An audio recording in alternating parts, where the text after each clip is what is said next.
La rougeole, de la neige qui produit de l'électricité et Internet Explorer. Nous sommes le jeudi 18 avril, je suis Pauline, bonjour à tous.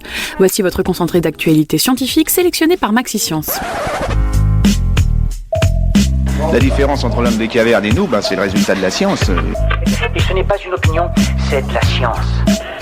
Notre monde n'est pas si moche. Aujourd'hui, c'est la journée internationale des monuments et des sites. Cette année, le thème est paysages ruraux. La population urbaine est en hausse et a atteint les 54,82% en 2017. La population des zones rurales continue également de croître malgré sa diminution en termes de pourcentage. L'idée est de sensibiliser à l'empreinte écologique des zones urbaines sur les zones rurales et les changements ainsi que les conséquences pour l'environnement et les communautés.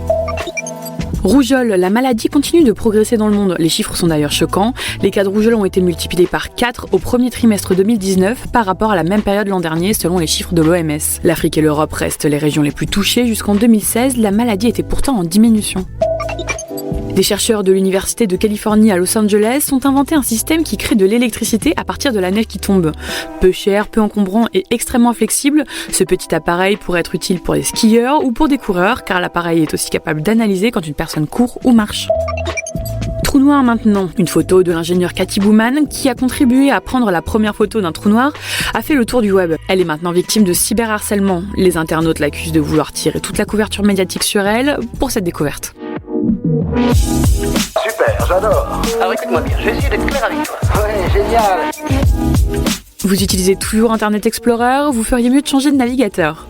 L'entreprise de software a elle-même abandonné Internet Explorer depuis un moment et propose aux utilisateurs d'utiliser Microsoft Edge à la place. Mais certains ont encore Internet Explorer sur leur ordinateur. D'après John Page, un chercheur en sécurité informatique, le navigateur contiendrait une faille de sécurité qui pourrait donner aux hackers un accès aux fichiers de votre ordinateur. Sécurité routière maintenant, le téléphone au volant tuerait plus que l'alcool. C'est en tout cas ce qu'affirme une nouvelle étude. Les conducteurs, distraits par leur smartphone en voiture, seraient devenus la menace la plus importante sur la route avant la conduite en état d'ébriété. Cette étude intervient alors que la sécurité routière a annoncé une hausse de 3,9% du nombre de morts sur les routes en janvier en France métropolitaine. Messieurs, il va falloir penser à vous raser la barbe. Selon une étude, les barbes auraient davantage de germes et de bactéries mauvaises pour la santé que sur un chien. De quoi réfléchir 2 fois avant de se laisser pousser la barbiche.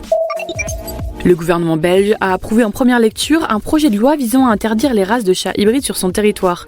Si celui-ci est approuvé, les chats léopards ou encore les félins de race fold aux oreilles repliées seront définitivement interdites. C'est tout pour aujourd'hui. On vous dit à demain pour de nouvelles actualités scientifiques, mais en attendant, si vous voulez approfondir les nouvelles du jour, rendez-vous sur le site de Maxi-Science. Voilà. Il ne reste plus qu'à vous remercier de votre attention. Au revoir.